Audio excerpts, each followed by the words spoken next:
The story began with a strange and intense scene. A boy was standing in the middle of a place that looked like it was falling apart. All around him, buildings started to break down, as if the world itself was collapsing. The sky and air were blurry, filled with smoke and haze. The boy stared at his hands with wide eyes and felt shocked. In his mind, he thought he had returned to a place he had seen before. He remembered it clearly and thought he was back again at twilight, standing on a floating island covered in drifting smoke. The buildings around him had a Western style, but they were old and broken, as if no one had lived there for a very long time. Everything looked abandoned, silent, and empty. Suddenly, something unexpected happened. The boy saw a man standing in front of him. The man had blonde hair, a strong body, and eyes that were glowing strangely. He looked serious and powerful. With a sharp and commanding expression, the man told him to come closer. He said that he was waiting at the edge of the abyss, a deep and dangerous place. The moment felt unreal, like something out of a dream. Then the scene changed. The boy's eyes opened wide as he woke up suddenly from his sleep. He lay in bed, breathing deeply and trying to calm down. He felt confused and whispered to himself that it had been that strange dream again. While he was still thinking about it, he heard his mother's voice calling loudly from another room, reminding him that he would be late. She shouted his name, Sora. He replied quickly that he understood, but in his mind, he was still thinking about the man from the dream. Something about that person felt familiar. Sora had a strange feeling that he had seen him before in real life. Sora went to the bathroom and stood in front of the mirror. The mirror was foggy and covered with smoke from the hot water, so he wiped it with his hand until he could see his reflection clearly. While brushing his teeth, his mind was still thinking about the dream. He wondered what the abyss was. He thought maybe it was just a result of studying too much lately, and that his tired mind was making things up. He could not get the dream out of his head. As Sora stood there, lost in thought, his father came out of the bathroom. His father had just finished taking a shower and was rubbing his wet hair with a towel. With a friendly chuckle, he told Sora that he had overslept. Sora felt annoyed and replied with frustration, saying his father should not treat him like a little kid because he was already 15 years old. His father just laughed and told him that it did not matter because he still had a strong body. To prove it, he proudly showed off his muscles. Sora quickly looked away and said he did not want to see that, calling it gross. Then, he picked up a bottle and joked to himself that he wished he did not have to see his dad naked every morning in such a small apartment. His father, still cheerful, promised that one day he would buy a big house and let Sora live there. He added that when that happened, Sora and his younger brother Riku would finally have their own rooms. With his mouth full of water, Sora replied that his father had been saying the same thing for the past 5 years. His father just laughed again and said that their life had become much more fun after they joined the self-defense force in the army. Despite the teasing and small frustrations, there was warmth in their exchange, showing that their bond was strong even in their modest home. As Sora continued with his morning, he started thinking quietly to himself. He remembered that it had already been 3 years since his big brother joined the self-defense force. That memory made Sora think about his own future. He planned to join the army too, someday. He knew that when that time came, he would have to say goodbye to the lively and warm daily life he had now. He thought about his dad, who was a little unreliable but always full of energy and loved to joke around. He also thought about his mom, who sometimes looked scary and loud, but deep down, she really loved them all. Then Sora sat down at the dining table and let the peaceful moments sink in. He felt happy, like everything was just right. He wished this kind of life could stay the same forever. But deep inside, he also knew that the world would not stay like this. He had always believed the world would end someday, but what he never expected was how it would happen. Suddenly, the scene shifted again. Sora found himself standing in front of a massive structure called Tower Advent. The tower was tall and mysterious, and something about it gave him an uneasy feeling. He looked through a large glass window at the base of the tower, and quietly said to himself the numbers 0101, almost as if trying to understand something he did not fully remember. Back then, he had not known anything. But now, it was different. As he stared at the tower, he saw something unusual. Fighters, like small aircrafts, were flying toward it. Sora watched them with confusion. The sight made him think harder. He realized that this tower, which had suddenly risen from the ground, had the power to change the fate of all humanity. It was not just a building, it was something deeply connected to the strange dreams he had been having. A part of him already knew that the tower and the dreams were somehow linked. Then, another memory came back to him. He remembered sitting at the table with his parents. There had been a phone placed in the middle of the table, and through it, they had heard the voice of his brother. His brother had sounded calm and had told them that everything would be fine. He had said he would just follow the instructions given by the self-defense force and return home soon. Sora had believed those words back then. But now, he was not so sure anymore. Sora remembered his big brother's last words. He had said he promised to come back. Those words echoed in Sora's mind, but now they only brought pain.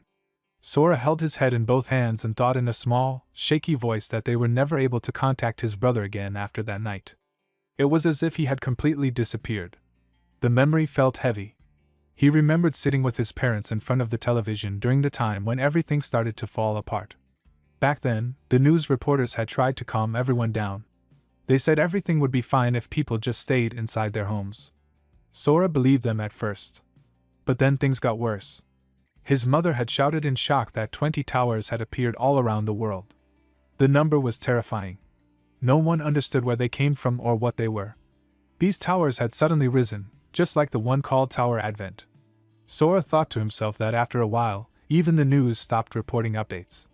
The TV went silent. The radio only repeated the same messages again and again, like a machine stuck on a loop. Then one day, they heard shouting from the road outside their home.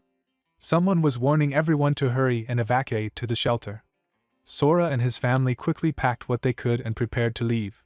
Sora remembered how his mother had written a letter to his brother before they left. She placed all her feelings into those words, hoping he would somehow see it one day.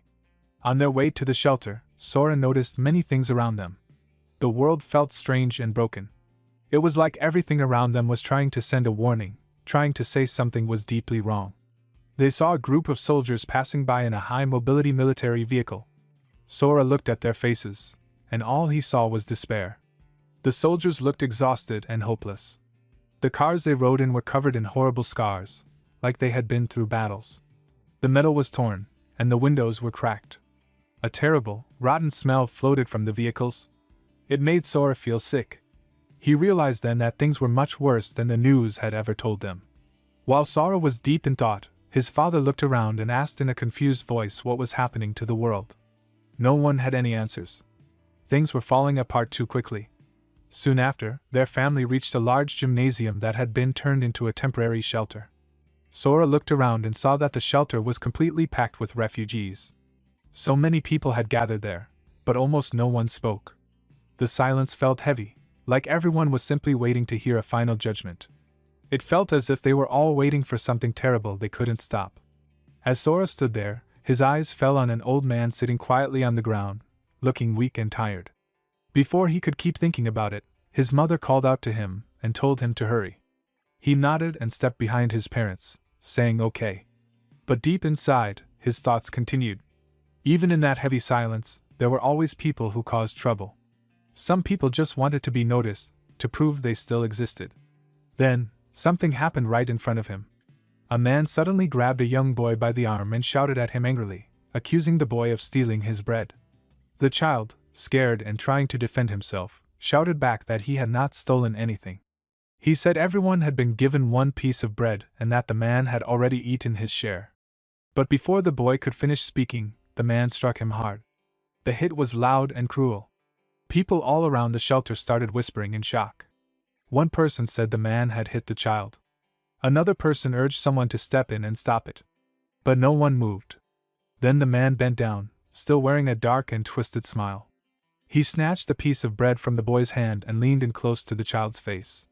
With a cruel smirk, he told the boy that now he was full, so it should be okay for the man to borrow the bread instead.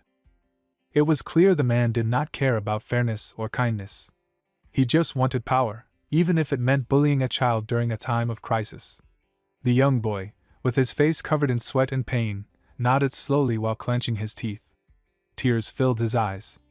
The man in front of him looked pleased and spoke with a cruel kind of joy, saying that the bread now belonged to him until the boy died. He added that the child probably would not survive for more than a few days anyway. The boy could not hold it in anymore and began crying loudly, his voice echoing in the crowded shelter. At that moment, Sora's father stepped forward. He calmly but firmly placed a hand on the man's shoulder and asked him in a sharp voice what he was doing. The man turned his head and looked at him with a mocking smile. He told Sora's father not to worry about someone else's problems and called him a geezer. But Sora's father was not afraid. He raised his voice and demanded that the man return the bread to the child. The man grew angry and clenched his fist, clearly getting ready to throw a punch. But before he could strike, Sora's father moved first and punched him straight in the face. The man flew back and hit the ground hard, groaning in pain and frustration as he clenched his teeth. Without hesitation, Sora's father bent down, picked up the piece of bread, and handed it gently to the crying boy. He told him to take it. The boy, still sniffling, looked up at him with eyes full of gratitude and softly thanked him. Meanwhile, the man who had been knocked down slowly pushed himself off the floor. His face was twisted with rage as he shouted angrily. Sora's father stared at him with cold eyes as if giving a warning without saying a word. The man stood up, brushed off his clothes, and hissed a single word, telling him to remember this moment. It was a threat. Sora, watching everything, called out to his dad in confusion. His father glanced sideways, still keeping an eye on the man, and told Sora not to worry. He said he would keep watching that guy closely from now on. Even in a place meant for safety, danger could still hide in the hearts of people. Sora stared at the man who had hurt the boy earlier. He burned the man's face into his memory and swore he would never forget it, even if he died. The man's name was Kagawa Eiji. Sora remembered him from the past. He was the same person who used to enjoy bullying him. In Sora's eyes, he was nothing but trash. While Sora was lost in these dark thoughts, something unexpected happened. A soldier suddenly burst into the gym, looking panicked. He shouted loudly that there was an emergency and told everyone to evacuate immediately to the high-mobility vehicle behind the shelter. One of the men in the shelter, confused, adjusted his glasses and asked why they had to leave. The soldier looked serious and said it was confidential, and that he could not give them any more information. This only made the man angrier. He murmured in frustration and then shouted loudly, demanding answers. He reminded the soldier that they had been locked in the shelter for 2 days without any proper explanation. Now, they were being told to leave without a reason. He threw his bag on the floor in exhaustion and asked angrily why people even paid taxes if this was how they were treated. As the argument continued, a strange and chilling voice echoed through the shelter. Everyone turned their heads toward the sound with shock and wide eyes. It was something unnatural. The soldier, now clearly terrified, shouted again, telling everyone that they were coming and to run immediately. One of the civilians asked in confusion who they were, but there was no time for an answer. Sora did not wait. He turned to his parents and shouted for them to hurry. Inside, he had a terrible feeling growing in his chest. It felt like the world was about to collapse right in front of them. As they all began running toward another exit door, the first exit suddenly burst open. A crowd of strange and terrifying figures rushed into the gym. One of them stood out, a terrifying beast with huge fangs and glowing red eyes. Sora froze for a second, staring at it with wide, horrified eyes. He could not even believe what he was seeing. It was not human. He thought to himself in shock, trying to make sense of it. What the hell was that? As the monsters roared and charged through the exit door into the gym, chaos broke out all around. The people inside screamed in fear and panic. Some cried out desperately for help, shouting that monsters had entered. Sora's parents called out to him with urgency, yelling his name and telling him to hurry. But everything was moving too fast. People were running in every direction, bumping into each other, trying to escape the nightmare that had suddenly come to life. Fear was in everyone's eyes. Sora, frozen for a moment, looked around with wide eyes and shouted that he could not make it to the car now. He told his parents to go ahead without him. Inside the evacuation car, people were shouting angrily. They were scared and wanted the doors closed immediately. Sora's father grabbed Sora's hand tightly and refused to let him go. He called out his son's name with all his heart, not wanting to leave him behind. But the people inside the car didn't care. They yelled that the car was already full. One man even shouted that they didn't want to be dragged into someone else's problem. Another person slammed his hand onto Sora's father's back and told him that if he was going to hesitate, then he should get off the car completely. Sora could feel the pressure. His father did not want to let go, but Sora knew they did not have time. With his teeth clenched in determination, he broke free from his father's grip and ran toward another car. His father called out behind him, but Sora did not stop. He shouted back that he would get into another vehicle. But when he reached the second car, a man standing near it told him coldly that it was also full. Sora stood there, surrounded by confusion, noise, and monsters closing in, with no place left to run to. The world around him was crumbling, and all he could do was try to survive. As Sora ran through the chaos, he passed another car but quickly realized it was full too. He felt panic rise in his chest. Then he saw one last car. He thought to himself that this was his final chance. He ran toward it, hoping to escape. He tried to clear his way and get in, but he struggled and could not do it on his own. Just when things felt hopeless, a man suddenly reached out his hand to help him. Grateful, Sora grabbed it and pulled himself up into the car. He quickly thanked the man with relief. But then Sora looked up and froze. The man who helped him was Eiji Kagawa, Eiji, the one who used to bully him. Eiji gave him an evil smile and repeated Sora's words with a mocking tone. He said that thank you was actually his line. Sora's eyes widened in shock. He could not believe it had to be him. Then, without warning, Eiji let go of Sora's hand. Sora fell backward from the car and hit the ground hard. As he lay there in pain, he heard Eiji laugh and tell him to die in his father's place, calling him trash. Sora hit the ground, his body shaking. His teeth clenched as he tried to hold himself together. People ran all around him, rushing for safety, not even noticing him. Sora closed his body tightly and thought in despair that he did not want to die. In his heart, he cried for someone to help him. In that moment of fear and pain, an image flashed in his mind, the man with glowing red eyes from his dream. Sora suddenly remembered that strange dream. He thought of the words the man had said at the end of the dream. He had said, at the end of the abyss, "I'll be waiting for you." That voice echoed in his memory. Then everything became silent. Sora slowly opened his eyes wide. He looked around with confusion. He whispered to himself, wondering, was that a dream? And where was he now? As Sora was lost in thought, something suddenly came at him from the side. A goblin had attacked him. Sora quickly dodged with a surprised smile on his face, though fear was already creeping in. He thought to himself with confusion, monsters were chasing him, but where were his mom and dad? Why was he alone in this place? Was this hell? Had he died? He kept running as fast as he could. But the goblin was not giving up. It threw its weapon at him, and the sharp object struck him. Sora felt pain shoot through his side and cried out in his thoughts that it hurt. He turned his head quickly, looking around, and asked himself why the monsters were only chasing him. The goblin rushed toward him again with wild speed. Sora's heart pounded. He turned and ran forward again, fists clenched in fear. He could not understand anything that was happening. He thought about the huge tower that had suddenly risen from the ground earlier. It had changed everything. Then he remembered Eiji, the man who had bullied him in the shelter and pushed him out of the evacuation car. Anger filled his chest. And then his thoughts turned toward the mysterious man from his dream, the one who had spoken about the abyss. Now real monsters were coming after him, with no escape in sight. Sora gritted his teeth and cursed his situation. He could not believe how everything had changed in an instant. He clenched his fist tighter and shouted with anger as he grabbed a stone from the ground. With his body trembling and rage taking over, he turned toward the goblin and screamed that they should all die.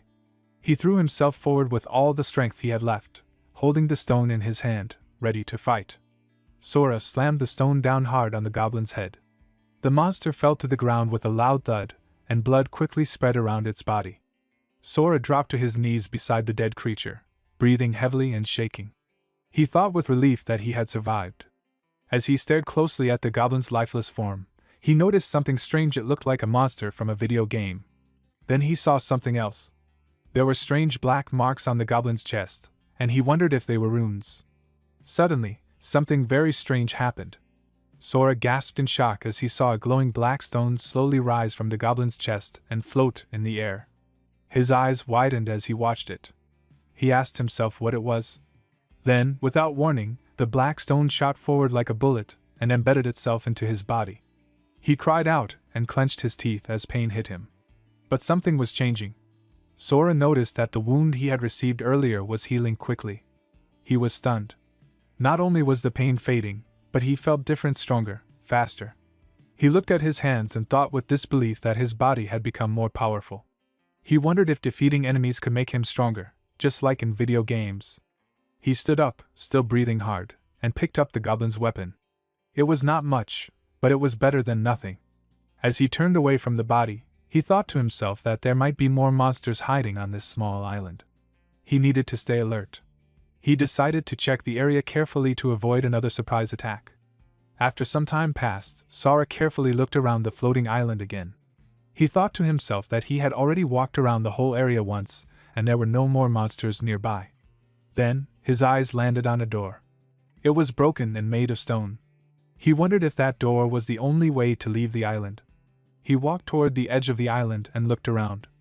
All he could see was smoke floating thick in the sky. It gave everything a strange and mysterious feeling. Then he noticed something unusual: stairs made of floating stone, hanging in the air. His eyes widened with surprise and worry. He thought the stairs looked dangerous and risky. Sora began walking on the floating stairs, one careful step at a time. He held the goblin's weapon tightly and moved forward. As he climbed, he thought that it felt like the kind of place where monsters might hide in a video game. But unlike a game, he reminded himself that if he fell, he would not respawn. He admitted to himself that he did not have the courage to test if this was just a dream or an actual game world. Finally, after walking a long distance on the dangerous path, Sora reached the end of the stairs. A door stood in front of him, and he felt relief. He told himself that he had made it. These strange stairs had led him here. He stepped through the cave, still gripping weapon tightly in case of danger. As he entered, he noticed a wooden candle burning softly in front of him. The small flame flickered in the darkness, and he stared at it with confusion. He had no idea why a candle would be burning in such a strange and empty place. Sora stepped through a mysterious door and found himself standing inside a dark cave. There was a wooden candle flickering nearby, giving off a faint glow. As he stood near it, his eyes were drawn to a large stone with strange characters carved into its surface. He placed his hand on the stone, and although he had never seen such writing before, the meaning of the message suddenly entered his mind like a whisper. The stone said that the fragment belonged to the inscriber, and that if someone could gather all the fragments, they would be allowed to leave the abyss. Sora stood there with a confused look on his face, wondering if this strange place was truly the abyss everyone spoke of. But as the realization sank in, he smiled with determination. He believed that if he could collect all the fragments, then he would be able to escape this dark place. That thought gave him a new sense of purpose. He became excited and full of energy. Sora then placed both his hands on the large stone door ahead of him and pushed with all his strength, trying to open it. While doing so, he remembered the monster he had fought earlier and told himself that it actually was not that strong. He began to believe that if he stayed calm and focused, he could make it out of the abyss alive. With enough pressure, the doors slowly began to open from both sides. As he walked through, he noticed how the abyss was built like a tower, with different floors. He remembered that the first floor had been about 900 square meters in size, and the monster he faced there had the number 1 engraved on its body. The second floor, where he was now, was almost double that size, around 1800 square meters, and the monster here had the number 2 engraved on it. This made Sora realize that each floor was larger and more difficult, and each monster stronger than the last. On the third floor of the abyss, Sora noticed that the space had grown even larger, about 3,600 square meters.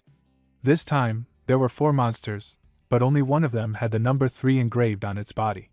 That was how he discovered something important. The special monsters with numbers carved into them were the only ones that carried the fragments. These fragments were the key needed to move on to the next level. He realized that as he climbed higher through the abyss, the floor sizes kept doubling, the number of monsters kept increasing, and the strength of those monsters grew much greater. This made his journey more dangerous with each step forward. As Sora opened the next door and looked out at the floor ahead, he stood among the dead bodies of monsters he had already defeated. He thought about how much harder it was getting to find the monsters with the number keys. The space was larger, and with twice the number of creatures to search through, it took more time and energy to track down the right one. But even with these challenges, Sora felt a change within himself. He felt energy flowing through his body, like something inside him was waking up. He realized he was getting stronger too, slowly but surely. Each battle pushed him to grow, and he kept pushing forward. He slammed his weapon onto the ground, causing dust to rise into the air around him. As he stood in the middle of that battlefield, he remembered how the higher he climbed, the more monsters appeared. But now he had become powerful. He even fought and defeated the same monster that had once attacked the shelter on the 12th floor, a monster that had been feared by many. This time, that beast had been no match for him. He had defeated it easily. Now, every time he dyed the ground red with the blood of monsters, he noticed something else. With every kill, his emotions became more distant and numb. The more monsters he fought, the less he felt. As Sora moved forward through the endless floors of the abyss, a glowing screen appeared in the air and floated beside him, showing messages that updated as he advanced and defeated monsters. Each message gave him shocking numbers. It said, "Notification, 13th floor, 4,096 monsters." Then, "Notification, 14th floor, 16,384 monsters." Later, it showed, "Notification, 21st floor, 1,048,576 monsters." With every new floor, the number of monsters increased at an extreme rate, and Sora realized just how deep and dangerous this abyss really was. By the time he reached the 30th floor, he was surrounded by more than 500 million monsters. At that point, finding the monster with the key fragment felt almost impossible. He compared it in his mind to searching for a contact lens in the middle of a desert, hopeless and endless. Some of the key monsters were protected by large groups of other monsters. Others hid deep inside dark caves. And the most frustrating ones of all were the ones that only appeared after he had killed every single monster on the entire floor. It tested his patience, his strength, and his will to keep going. As he stepped carefully through another massive floor, he finally reached one of the key monsters. It was a powerful beast, and it suddenly slammed its giant weapon toward him. But Sora reacted quickly. He dodged the attack and swung his own weapon with full force. His blow landed directly on the monster's head, and it was so strong that the monster's head flew off its body. Blood splashed around him as the huge body collapsed to the ground. In that moment, he thought to himself that no matter how many times he had to fight, no matter how difficult it became, he would keep moving forward. With that thought burning in his heart, he opened another door and stepped onto the 42nd floor of the abyss. The glowing screen returned again and displayed something truly unbelievable. The number of monsters on this floor was over 2 trillion, exactly 2,199,023,255,552. Sora stood there as a wave of monsters rushed toward him. Instead of fear, he felt excitement rising in his chest. As they charged at him, he laughed and shouted in a cheerful voice that this was great. A huge dragon-like monster flew across the sky, its wings spreading wide above the dark land. Sora looked up at it and thought to himself how many years might have passed since he first entered this place. But in truth, time had lost all meaning for him. He could no longer tell if days or years had passed. In the abyss, only two things remained: death and killing. That was the only life he now understood. Meanwhile, Sora sat silently near a wall, slowly scratching it with his finger, lost in his thoughts. The rough surface of the wall was marked with his carvings, likely reminders of the monsters he had fought or the fragments he had collected. Suddenly, he heard loud sounds, the growls and footsteps of monsters approaching. He turned his eyes toward them and saw a swarm of beasts rushing toward him. But Sora didn't panic. The moment they came close, he stood up, swung his weapon with great power, and killed them all with smooth, practiced movements. As he landed back on the ground, surrounded by dead bodies, he thought to himself that this had become his entire world: monsters dying and him killing them. He bent down and picked up the head of one of the fallen monsters. Holding it in his hands, he murmured to himself, wondering what number this one had. It had become a routine, checking each body to see if it was the key. Then he slowly walked back toward the same wall he had been carving earlier. Looking closely at the scratches he had made, he said quietly that it should be around here. He began carving again and said to himself that it was about time he found the key. His words were calm but carried the weight of endless searching and fighting. The scene then shifted to a powerful moment. Sora now stood face to face with a massive monster, one unlike any he had fought before. It looked strong, dangerous, and different from the others. They both stood still for a moment, ready to fight. Sora held his weapon tightly in both hands, his eyes fixed on the beast. He looked at the creature and spoke with calm but serious strength. He told it that it looked flashy and asked if it was the key. As the intense battle continued, the large monster in front of Sora suddenly moved one of its sharp, nail-like legs toward him, aiming to strike him down. But Sora was fast and experienced. He quickly dodged the attack just before the monster's leg slammed into the ground with great force, shaking the earth beneath them. The ground cracked slightly from the impact. Without wasting a second, Sora rushed forward and attacked the monster. While doing so, he thought to himself that no matter how strong these creatures seemed, it always ended the same way. He swung his weapon with deadly precision, and it struck the monster with great power. The creature was killed in a single blow, and its body broke apart into many pieces, which scattered across the ground. Sora stood tall on top of a pile of stones and monster remains, his expression calm but full of tiredness. As he looked down at the broken parts of the monster, he thought that all these beasts, who believed they were stronger than him, always died with just one strike. He told himself that power meant nothing to him anymore. It no longer impressed him. He then clenched his fist tightly, feeling a mix of anger and exhaustion build up inside him. He quietly murmured to himself, asking where the key was. Then, unable to hold back his frustration any longer, he shouted into the empty space, demanding the key to the 42nd floor to come out. He yelled that he was sick of this endless search and tired of the same cycle repeating again and again. His voice echoed across the battlefield. As he stood there, many monsters began flying high in the sky, their wings stirring the air. Dust particles rose from the ground, making the atmosphere cloudy and blurry. The entire scene looked like a battlefield from a dream. In the year 20XX, something terrifying happened all over the world.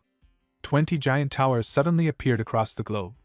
No one understood what they were or where they came from. Humanity could not react in time. The towers became the homes of terrifying monsters, and those monsters rushed out and began destroying everything.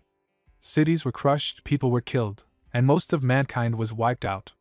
This horrible day was later called Judgment Day. But not everything was lost. Some of the people who survived Judgment Day went through a strange change. They awakened and became connected to something called the system. It was like a mysterious power that gave them strength. A glowing message would appear on a screen for each new awakened person. When one boy faced a monster, a message popped up in front of him, saying notification was awakening successful. Initializing combat power. These awakened people were suddenly gifted with amazing strength, speed, and special abilities through the system. With this power, order slowly returned to the world. The awakened survivors formed groups called hunter guilds. These guilds hunted the monsters, protected the people, and rebuilt some of the broken world. Hope returned, but the dangers of the towers never truly ended. In another part of the scene, Sora was chasing a wolf-like monster across the ground. He shouted for the monster to wait and demanded to see its stats, as if he was trying to figure out its power level. He then caught the monster using a long chain, pulling it back forcefully. But the monster struggled hard, trying to break free. Then, out of nowhere, a voice called out, warning Sora that the monster was using an advanced transfer scroll, a rare item that allowed monsters or people to teleport. The voice told him not to let the monster finish the spell.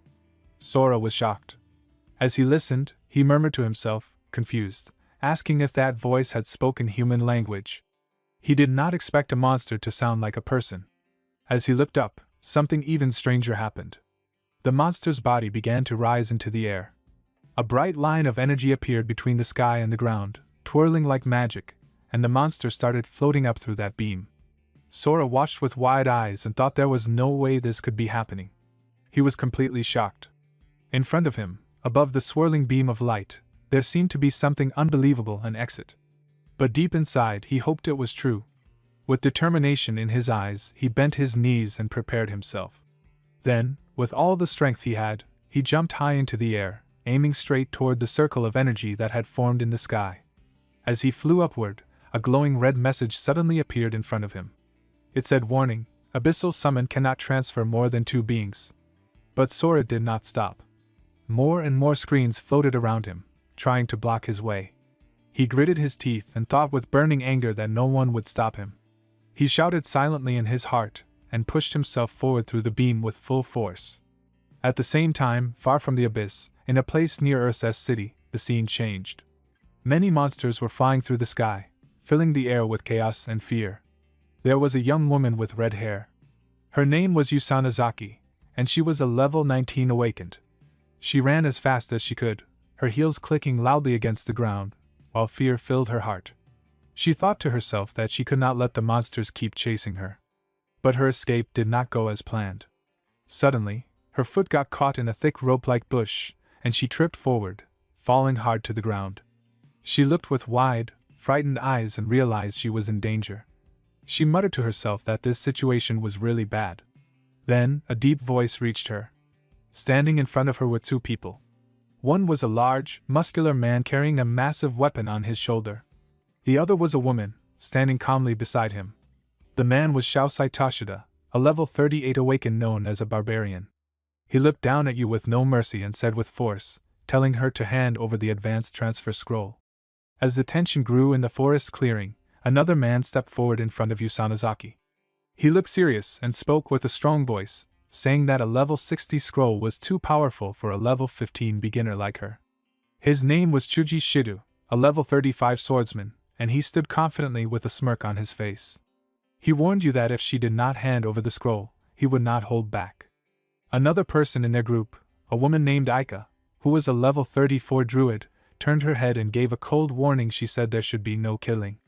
Still lying on the ground, you shouted in panic with her eyes wide open. She reminded them that hunters attacking each other was strictly against the rules. It was forbidden. But Shousai, the large man with the giant weapon, just smiled cruelly. He slammed his sword into the dirt right next to her face, so close that the soil sprayed onto her. With a proud voice, he told her that he was the rules around here. Yu's expression turned to shock. She could not believe how far they were willing to go just for the scroll. Then Shousai raised his voice again. He told her that if she gave him the scroll peacefully, he would at least leave her bones unbroken. But Yu was not ready to give up. She sat up quickly while holding the scroll tightly, and shouted that they really did not want to push her any further. Aika, watching with sharp and serious eyes, realized something terrible was about to happen. She shouted that Yu was trying to use a forced summon and begged the others to stop her. Shousai became furious.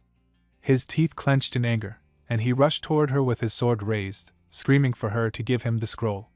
He brought his weapon down hard, but it was too late. Yu had already started the summoning. Bright energy began to twist and spin around her hand. A powerful magic circle opened, glowing with sharp light. Shousai's eyes opened wide in shock as he realized it was not a normal skill, it was a teleportation circle. Then, with fire in her eyes and energy swirling around her, Yu shouted that if she was going to die, she was going to take him with her. The magic lit up the entire area as her body and the scroll responded to the summoning. Shousai stood still for a moment, his voice low and full of shock as he whispered the words forced summon. He could not believe what Yusanazaki had just done. Aika, standing nearby with wide, panicked eyes, yelled that an advanced monster summoned by force could not be controlled. She warned that this was the end, and begged the others to stop Yu before it was too late. But there was no more time left. Chuji rushed toward Yu, planning to attack her and stop the summon, but Yu's eyes were glowing with fierce energy. She shouted with pure anger, telling him to die. Suddenly, a large glowing circle formed in the air and connected directly to her hand. A powerful beam of light shot out from the circle, blasting Chuji backwards through the air. He crashed into the ground with great force. Shousai turned to Aika and spoke with worry. He said that the energy he just felt was dangerous. This situation was really bad. Then, all at once, the teleportation was completed. A wave of bursting energy exploded in the area. Chuji shouted that it had shown up. And there, in the middle of the circle, where Yusanazaki once stood, a monster had now appeared. It had the shape of a huge wolf. It was a Cerberus, and it was level 3. Chuji did not take it seriously. He looked at the monster and laughed, speaking in a mocking tone. He said it was just a level 3 Cerberus and act careless. One of the men from the group looked at the Cerberus monster and laughed. He picked up a bone and tossed it toward the creature like it was just a playful dog. He joked and said the monster looked cute and harmless, not fierce at all like he had expected. Chuji also made fun of the situation. He teased Yusanazaki, saying that this weak monster was what she had risked her life to protect. He called it a joke and laughed at her choice. Yusanazaki sat on the ground, feeling disappointed and confused. She looked at the Cerberus and softly asked herself why this had happened. She couldn't understand how everything had gone so wrong. But suddenly, something terrifying and unexpected happened. Without warning, the Cerberus shattered into bloody pieces, its body torn apart. Blood splashed across the ground. Everyone froze. Behind the spot where the monster had just stood, a man stepped forward from the smoke and blood.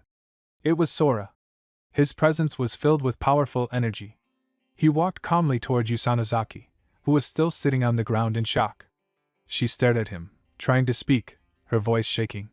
She began to say something but could not finish her sentence. Shaosai looked at the figure in disbelief. He asked what the hell just happened. Chuji was confused and asked if this was a humanoid monster.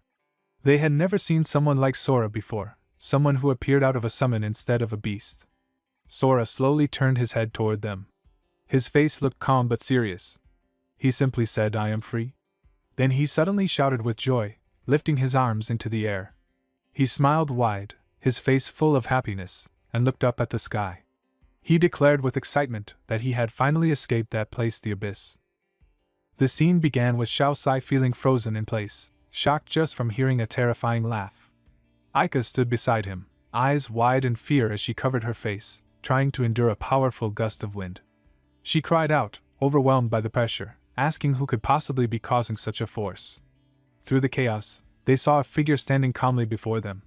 It was Sora. Aika looked at him with a mix of confusion and disbelief.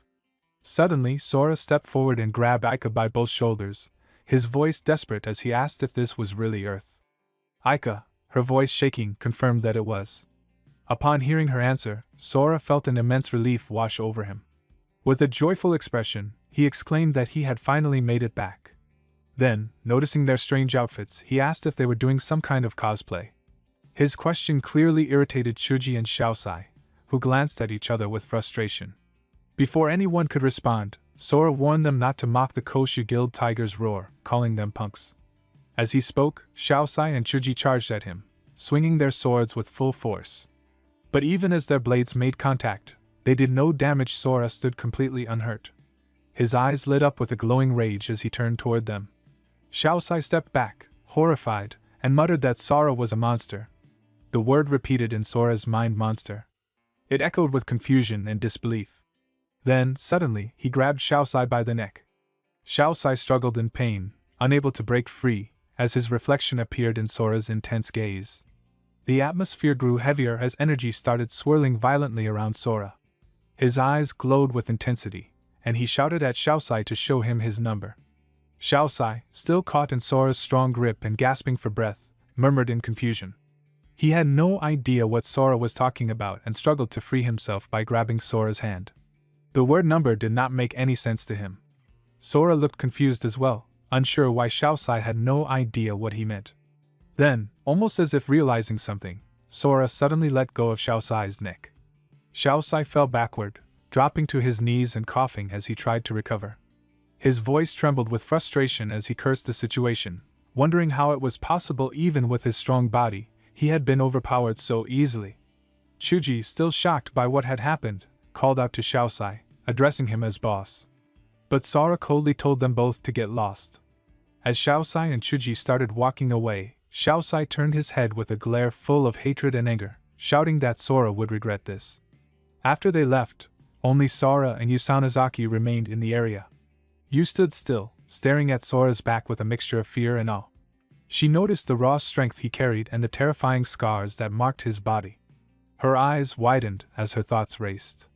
She wondered if Sora could be some kind of demon summoned from the abyss using a transfer scroll.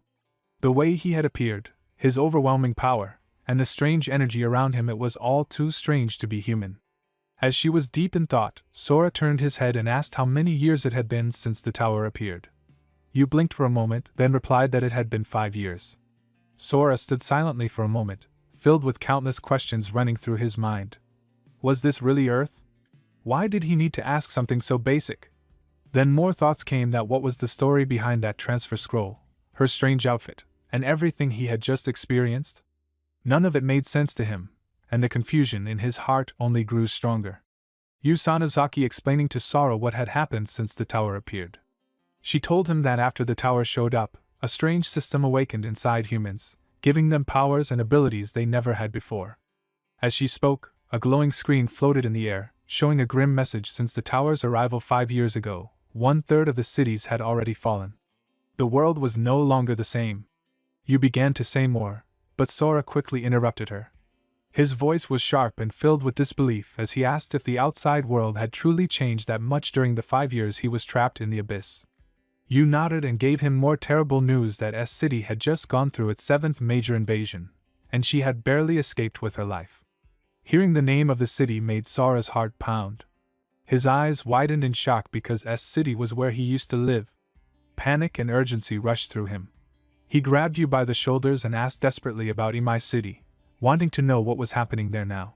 She looked at him with sadness and told him that Imai City was already in ruins. However, she added that strong fighters had gone there, and she believed they might be able to hold off the monsters for now. Sora's expression became serious as he demanded to know how to reach S City from their current location. Yu pointed in one direction and began to explain, but before she could even finish, Sora had already started running toward it. He did not waste a second. Yu stood frozen in shock. She watched him move quickly with powerful steps, heading off alone. Her thoughts spun with alarm and curiosity. A mysterious figure with such strength and strange power had appeared out of nowhere. She realized this was something far bigger than she had expected. Determined, she told herself that she had to inform Lady Wani-sama immediately. Meanwhile, the scene shifted to Xiaosai and his group walking slowly along the road. Xiaosai was badly injured and needed help to move, so he leaned on Chuji and another man, placing his arms over their shoulders for support. He was still full of anger and frustration from their encounter with Sora. As they walked, Xiaosai gritted his teeth and muttered that Sora was a fool, clearly still shaken and humiliated by what had happened. Suddenly, the air around them changed. A powerful presence appeared without warning. A mysterious figure floated, wrapped in a long piece of cloth that swirled in the wind. Dark energy twisted around his body, making him look dangerous and unnatural. His face was hidden, but his voice was loud and angry as he demanded to know who Sora was. He shouted at them, saying he could sense Sora's presence on them and gave them only 3 seconds to tell him where Sora had gone. The group stood frozen, shocked by the sudden appearance of this threatening figure. For a moment, no one spoke. Then, Xiaosai, still burning with pride and rage, snapped back. He shouted that the figure was full of lies, refusing to give any information. The figure did not wait any longer. He suddenly landed on the ground with force and swung his weapon without mercy. In just moments, everything turned dark. A system screen appeared in the air, showing the horrible outcome that Aika, level 34 druid, her status was deceased. Chuji Shidu, level 35 swordsman, his status was deceased. Xiaosai Tashida, level 38 barbarian, his status was deceased. The scene changed to a bright and shiny day at the headquarters of the Tower Frontline Guild known as Tiger's Roar. Inside one of the rooms, a girl with black hair stood in front of her boss. Her expression was filled with sadness as she delivered terrible news. She said that all 4 life signals from Master Dinashida's party had disappeared. Not only that, but they had also lost contact with Yusanazaki and the transfer scrolls she was carrying.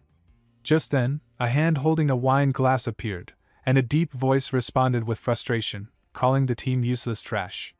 The man, clearly angry and disappointed, asked if the people she had personally recommended could not even defeat a level 10 summoner.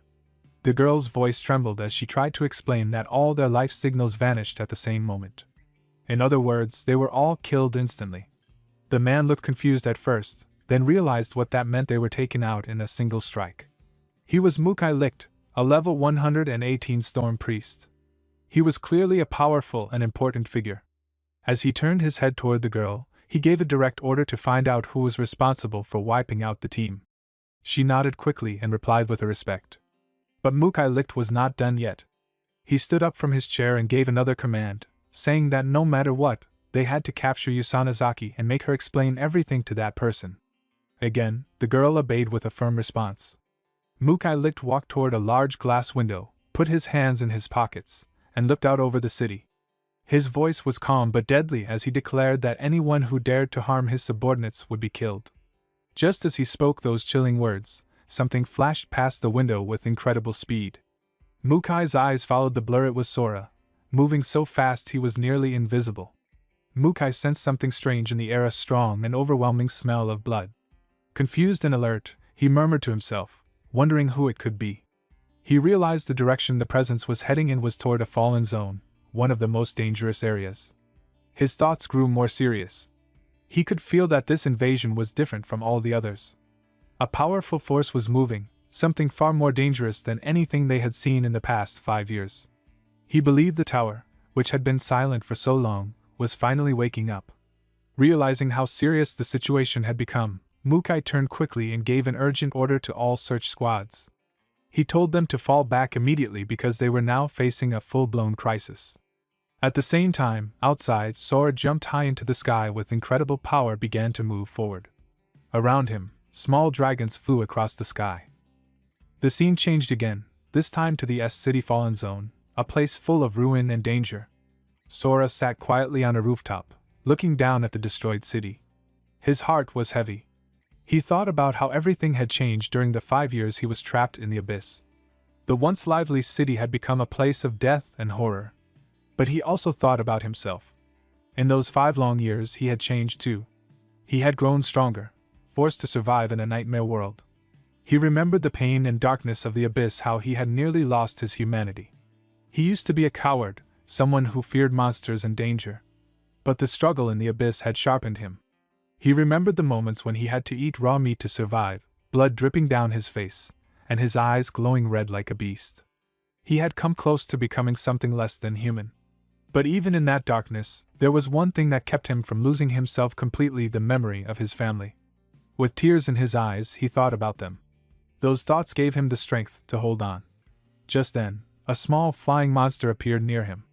Without any fear or hesitation, Sora killed it with a single hit. He looked at it, and thought that the monsters which once terrified him were now nothing more than weak creatures. He had truly become something stronger. He stood up, began to run forward with full determination, and thought with a pounding heart, "Dad, Mom, brother, please be safe." Sora finally reaching S-City. He looked around in silence, filled with deep thoughts. Once, this city had been full of life, a busy and happy place. But now, it was completely ruined. Buildings were broken down and cracked, as if a giant earthquake had hit everything. As he climbed the stairs of a building, he noticed something strange. Even though the city was damaged, there were no signs of monsters killing people recently. It was clear to him that since the evacuation, no one had been living there anymore. Sora reached the door of an old apartment and opened it. But before he could unlock it, the weak door broke down and crashed to the floor. He stepped inside slowly, his eyes scanning the familiar but broken room. The walls were cracked, the air was quiet, and everything seemed frozen in time. He spoke to himself in a low, emotional voice. He said he was home. Even though he knew no one would be waiting there, he had still come. This apartment was filled with his happiest memories, and he just wanted to feel close to them again. As he walked further inside, something on the table caught his attention. It was a small piece of paper. He turned toward it with confusion, not expecting to find anything. When he read the words written on it, his heart trembled. It was a message left for him, clearly written by someone in his family. The note said that everyone else believed he was dead, but his mother and another family member never gave up hope. They had returned to this destroyed place, brought back all his old things, and set up the room just like before. The message said they were waiting for him. Sora softly murmured to himself, realizing how much love his family had for him. Even when it was dangerous, they had risked everything to come back to this ruined place just to show that they still believed in him. Tears welled up in his eyes. Sora continued to look through the apartment where he had once lived with his family. He opened the cupboard and saw it was full of clothes. The letter said they had left his favorite clothes for him, in every size from small to mustard, just in case he returned at any time and needed something to wear. Inside a drawer, just like the letter said, he found a map. The note explained that it led to the 6th shelter. His parents had written that if he ever read this letter, he should come find them there. They said they would be waiting for him. The letter was signed with love from his dad and mom. Sora picked up a photo of his family. The old picture showed happier times, and as he held it close to his chest, tears started falling from his eyes. As he wiped his tears, he picked up a knife of steel and caught a reflection of his eyes on it. He stared into his own eyes and began to think seriously. He wondered just how strong he had become. Had he grown powerful enough to put an end to all the chaos in this broken world? Could he really fix this post-apocalyptic mess? He stood in front of the mirror. Now dressed properly, he started cutting his long, messy hair using the same blade. As he watched his reflection change into someone cleaner and sharper, he thought that maybe, just maybe, he could get back everything he had lost. His eyes were sharp with new determination as he looked at the map again. He told himself it was time to head east, exactly where the map pointed the direction of the 6th shelter. After some time, he arrived at a road that was completely blocked. Broken buildings had collapsed and fallen onto the path, creating a massive wall of rubble. He looked at it with frustration. The main road was no longer usable. But instead of giving up, he told himself that going straight ahead would still be faster. He was determined. Nothing would stop him from reaching his family now. Sora moved with incredible speed through the ruined city. He jumped high into the air, leaping from rooftop to rooftop like a blur. His movements were so fast and smooth that it felt like a strong wind passed each time he soared by. Meanwhile, on the rooftop of one building, two boys stood on guard duty. One of them took a sip from his drink and then suddenly stopped, looking confused. He asked if the other had heard that huge noise. His friend, not taking it seriously, laughed and said he was probably just imagining things from drinking too much. He complained that standing guard was the most boring job ever. But in the very next moment, something shot past them like a powerful gust of wind. The first boy's eyes widened as he pointed in the direction it had gone. He shouted in shock, asking what the hell that was. The second boy looked stunned and admitted he could not even see what it was. Just then, another boy ran up to them, breathing heavily while holding his phone. He said he had caught something on camera and asked if they had seen it too. When they looked at the screen, they saw an image of someone flying through the air. They realized it was a person, mid-jump, moving faster than they thought possible. In another part of the city, the scene changed to a dangerous road. A young girl sat on the ground, clearly terrified. Her eyes were wide with fear as she shouted at someone off-screen to stay back. She begged for mercy, saying she was only there to find food. Standing in front of her were three boys. One of them looked down at her and commented with surprise that there were still survivors in the no-man's zone. Another boy made a rude comment about her appearance, showing that their intentions were not good. One of the boys standing in front of her looked with greedy excitement, and said it had been a long time since they had seen a woman. Trying to act kind, he smiled and told her not to worry, claiming they were not bad guys. But his words did not match his actions. He stepped closer to the frightened girl and said they would take good care of her.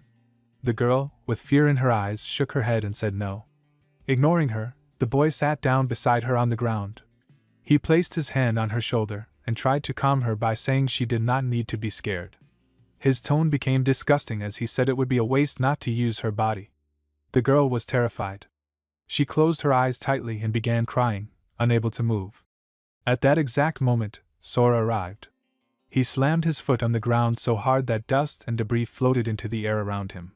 His voice was full of anger as he looked at the scene and called them trash. He said it with frustration, knowing that even after all this time, people like this still existed. He called them scum. Hearing his voice, the boy turned around and shouted with irritation, asking who was there. He warned Sora not to get in his way or he would regret it. Then he ordered the two other boys behind him to attack. The two rushed towards Sora with their weapons raised, shouting at him. But they were no match for Sora's power. As one of them reached him, Sora slapped him with such strength that blood flew out of the boy's mouth. He collapsed instantly to the ground. The second boy tried to strike Sora, but Sora caught his arm easily. The boy looked shocked, unable to believe someone could stop him like that. In one smooth motion, Sora raised his knee and smashed it into the boy's face. The second boy also fell back, defeated and in pain. The boy who had tried to hurt the girl stood up from the ground, full of pride and fear. He unsheathed his sword and shouted with anger that he was part of the guild tiger's roar. He warned Sora not to lay a hand on him, saying the guild wouldn't stay silent if he was harmed. But while he shouted, the frightened girl took the chance to run away from there. Sora stood still, recognizing the boy. He murmured the boy's name, Eiji Kagawa. Then Sora asked him with calm rage if he did not even remember the face of the person he had once killed. He ran his hand through his hair while looking at Eiji with cold eyes. Eiji's expression changed quickly from anger to fear. His eyes widened in shock, and he stuttered in disbelief. He asked if Sora was Mikujima. Then he shouted that it was impossible. As Sora stepped closer, Eiji panicked and yelled for him to stay away. He demanded to know why Sora was still alive. But Sora did not stop. He moved forward and grabbed Eiji tightly by the neck. Tears filled Eiji's eyes as the fear took over him completely. Sora's voice was full of rage and pain as he said he had clawed his way back from hell, and it was all thanks to what Eiji had done. Now, he told Eiji that it was his turn to fall into hell. Then Sora pressed his sharp nails into Eiji's neck, causing blood to flow as Eiji screamed in pain. Sora stared at him with burning eyes and dark thoughts. He promised to take away every last bit of Eiji's pride, showing how strong he had become. Inside Sora's mind, a mysterious voice praised him, telling him to kill. The voice encouraged him, saying he was the strongest and that everything would go just as he wanted. Sora finally confronted Eiji Kagawa, the person who had bullied him for years. As he held Eiji tightly by the neck, old memories rushed through his mind. He remembered the pain, the humiliation, and how powerless he used to feel whenever Eiji tormented him. He recalled the moment from the past when Eiji had once grabbed him by the throat and mocked him with a cruel smile, saying he bullied Sora because it felt good to crush someone so weak. Fueled by these painful memories, Sora's anger boiled over, and he gripped Eiji's neck tighter, declaring that now was the time he would pay everything back. Eiji's eyes widened in fear as he struggled to breathe under Sora's grip. But then, a flicker of conscience passed through Sora's mind. He suddenly let go of Eiji's neck, causing him to fall to the ground, gasping and coughing while clutching his throat. Sora stared at him, realizing something troubling. He was starting to act just like Eiji had acted in the past. He thought to himself that if he let someone like Eiji go free, others might suffer like he did. He did not want revenge to make him into the same kind of person. So, instead of killing Eiji, Sora made a clear decision. He told Eiji that even though Eiji had tried to kill him by pushing him in front of a truck, he would not kill him in return. However, he could not simply forgive him either. Eiji looked up in shock and asked what Sora was planning to do. Sora stood firmly and remembered all the unfair things he had suffered during those 2 years of being bullied. He then told Eiji that he would deliver 1 punch for every wrong done. 1 punch for bullying the weak. Another punch for trying to take his life. He said that if Eiji could withstand 4 punches, they would be even. As Sora stood in front of Eiji, ready to deliver justice through his fists, Eiji panicked and broke down. He admitted that he had been wrong and that everything was his fault. In fear, he begged Sora for forgiveness, saying that if he took even 1 punch from the current Sora, he would die. But Sora grabbed Eiji by the shirt and, with a calm but chilling voice, told him not to worry. Eiji's eyes widened in disbelief as Sora raised his fist and delivered the first punch with immense force. Blood poured out of Eiji's mouth as he was struck, and Sora told him he was going easy on him. Without giving Eiji a chance to recover, Sora announced the second punch and hit him again with just as much power. Eiji staggered, clearly in terrible pain, while the other 2 boys who had been watching froze in fear, unable to move or speak. Then Sora delivered the third punch, shouting it out, and once again struck Eiji down with brutal strength. After that third punch, Eiji could no longer stand. He was weakening fast, bleeding heavily and covered in wounds. But Sora, standing tall and filled with determination, demanded him to get up. Eiji looked up with blood pouring from his mouth, and in a broken voice, begged Sora to stop and just kill him. But Sora did not stop. He delivered a heavy blow to Eiji's head, slamming him into the ground with such force that dust rose all around them. Eiji screamed out in agony, completely crushed by the power of the blow. Sora looked down at him and, in his thoughts, felt a strange relief. He believed that this level of punishment where Eiji's limbs could no longer move and his eyes could not see was the fair price for all the pain he had caused in the past. With the punishment complete, Sora turned to the 2 boys who had watched everything in silence and fear. Their faces were pale with shock. Sora ordered them to take Eiji to the hospital. Without hesitation, and with trembling voices, they responded in panic, calling him sir and agreeing immediately. After delivering justice to Eiji, Sora stood over him one last time and gave a final warning. With a cold voice, he told Eiji never to show himself again. Then, without another word, Sora jumped high into the air and moved forward, leaving the broken battlefield behind. His eyes were sharp and focused as he thought to himself that the trash had been cleaned up, and now it was time to move on. He was going home. Meanwhile, in another part of the world, the story shifted to the city's buffer zone, a quiet place meant to be safe from monster attacks. There, 3 soldiers were standing together, chatting during their duty. One of them complained, saying he wished he had been assigned to wall patrol instead. Another agreed, saying wall patrol was safer since they didn't have to deal with monsters the way they did. But the first soldier, sounding careless and joking, said the second one was just being a coward. He teased him, saying that if a monster showed up, he might panic and fall off the wall. Their light conversation was quickly cut off when their leader arrived. With a serious expression, he told everyone to stay alert because a monster could appear at any time. His name was Kajura Tanji, and he was introduced as a second lieutenant, level 31 commander. The soldiers immediately stood at attention and saluted him. One of them, Matsura Shuki, a private first class and level 22 warrior, respectfully told the commander that the buffer zone was usually safe and that monsters from Area X rarely came this far. Still, he added that they would remain alert, just in case. As the soldier Matsura Shuki was still speaking confidently about how safe the buffer zone was, everything changed in an instant. Out of nowhere, a massive monster appeared. It had the shape of a giant octopus, with long, twisting limbs and one large, terrifying eye in the middle of its head. All the soldiers froze in shock at the sudden appearance. Before they could react, the monster moved quickly and violently, slicing one soldier's neck and cutting off his head in a single strike. Blood sprayed across the ground. The remaining soldiers screamed in fear, realizing that a real monster had arrived. One of them shouted in panic that it was a monster. The creature was identified as a kraken spawn, a powerful level 45 crustacean monster. Its size and strength overwhelmed the soldiers. One of them quickly tried to take control of the situation. He shouted at the others not to panic and told them to keep their formation and open fire. The soldiers followed the command and fired their guns at the beast, but their weapons had no effect. The bullets bounced off the creature's thick armor-like skin. One of the soldiers, clenching his teeth in frustration, shouted that the monster's level was too high and their weapons were useless. As the kraken spawn moved closer, another soldier shouted in fear that it was coming right at them.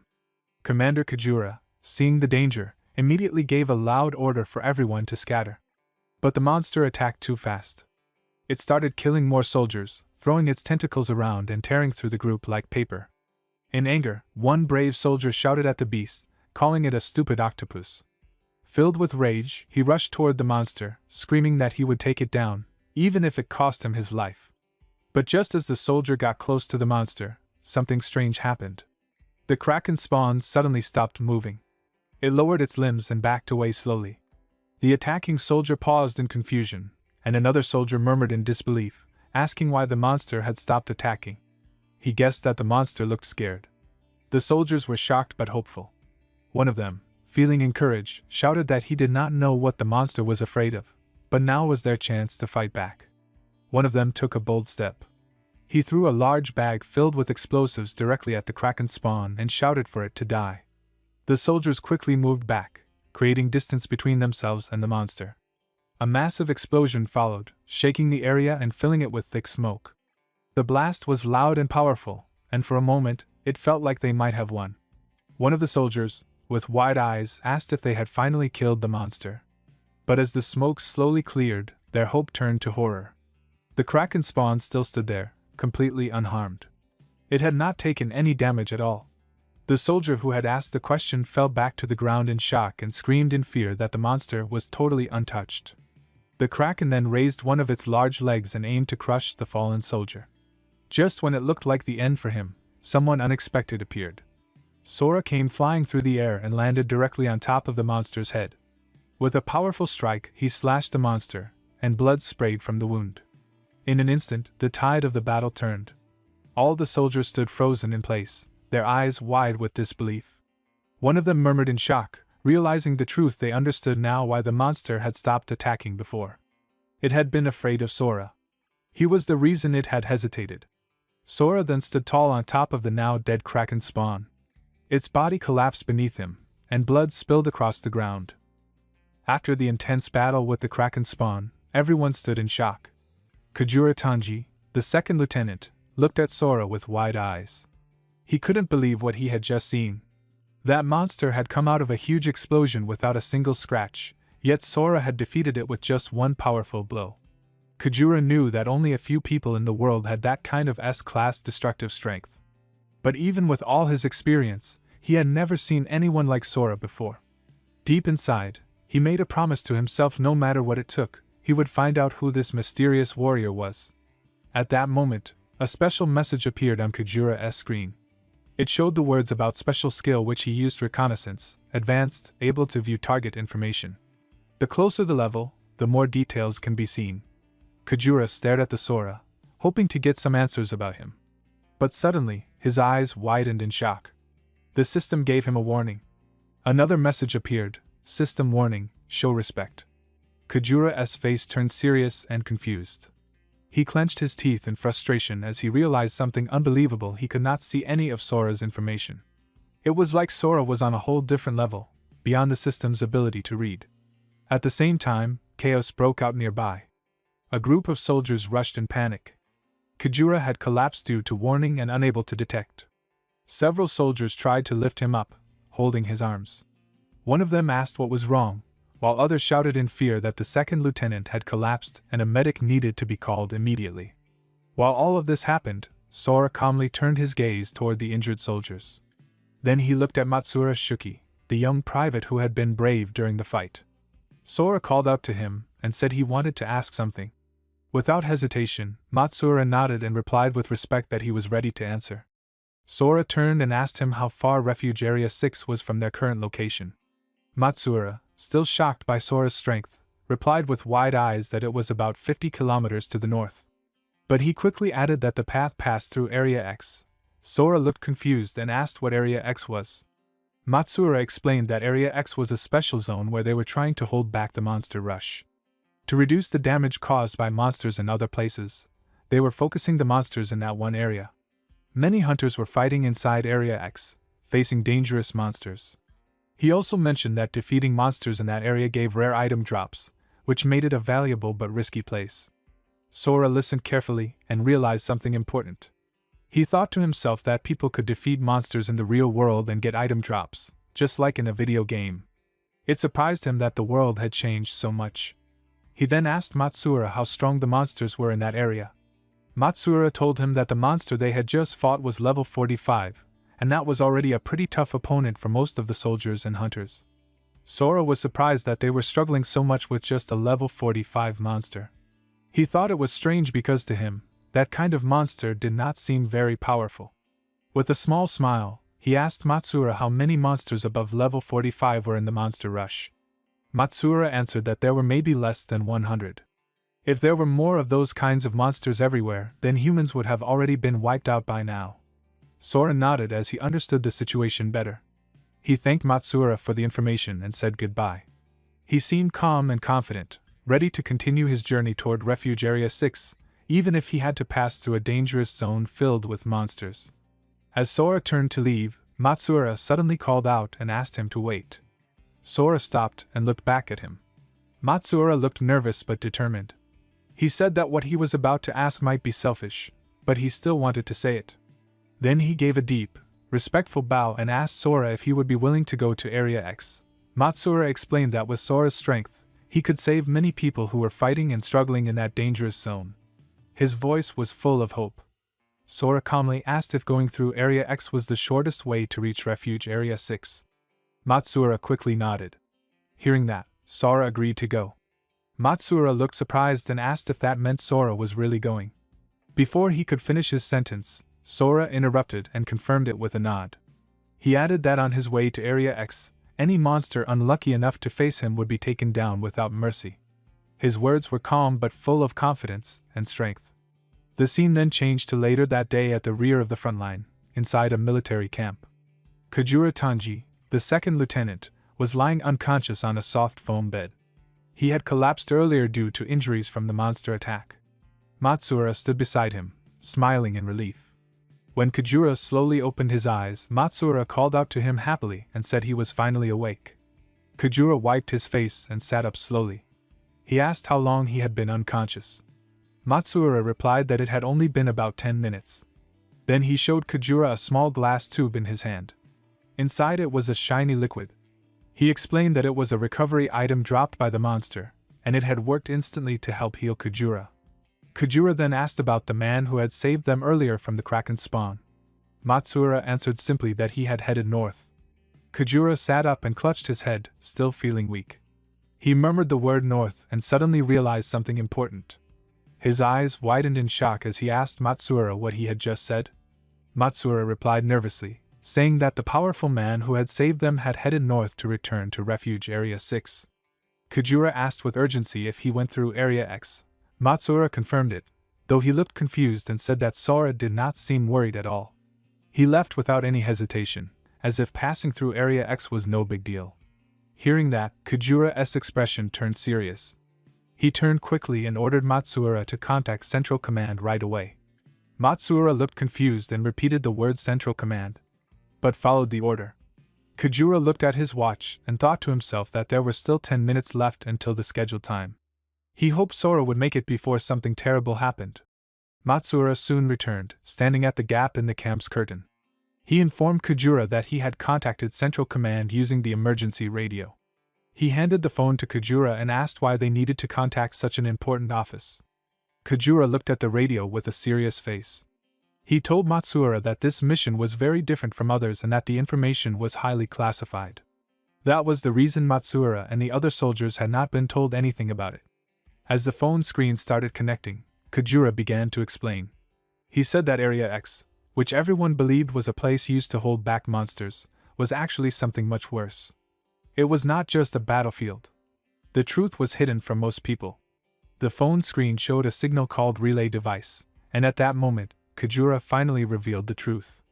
He said with a heavy voice that Area X was actually a bombing zone. The scene moved to a large communication hall filled with many computer screens hanging on the walls and several people working at their stations. A girl was sitting on a chair with one hand placed over her headphones. She suddenly said that there was an emergency communication coming from Area B-22.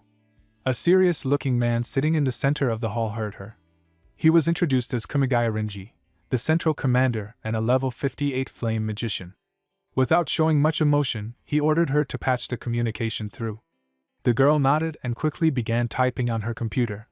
A few seconds later, Kujura's face appeared on the large screen. Kujura spoke with urgency. He gave the communication code BW3422 and reported his identity as Lieutenant Kujura.